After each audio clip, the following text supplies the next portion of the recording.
నమస్కారం ఘంటారావానికి స్వాగతం. ముందుగా ప్రధాన అంశాలు. వచ్చే ఏడాదిలో ఎస్ఆర్ఎస్పీ పునరుజ్జీవన పథకం పూర్తి. 90 టీఎంసీల నీళ్లతో జలాశయం కలకలలాడుతుందన్న సీఎం. ప్రాజెక్టుల్ని అడ్డుకోవడానికి కాంగ్రెస్ అడుగడుగునా కుట్రలు. ఆ పార్టీ నేతల్ని ఎక్కడికక్కడ అడ్డుకోవాలని కేసీఆర్ పిలుపు. గాంధీ ఆసుపత్రిలో 65 పడకల అధునాతన ఐసీయూ సేవలను ప్రారంభించిన గవర్నర్ నరసింహన్.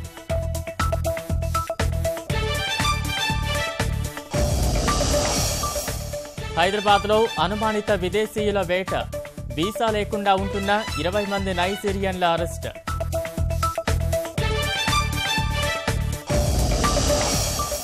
హైకోర్టు ఆదేశాలతో నేరెళ్ల బాధితులకు వైద్య పరీక్షలు. థర్డ్ డిగ్రీ ప్రయోగంపై నివేదిక ఇవ్వనున్న ఎంజీఎం వైద్యులు. అన్నాడీఎంకే చీలక వర్గాల విలీనం దిశగా కీలక అడుగు. దినకరన్కు వ్యతిరేకంగా సీఎం పళనివర్గం తీర్మానం.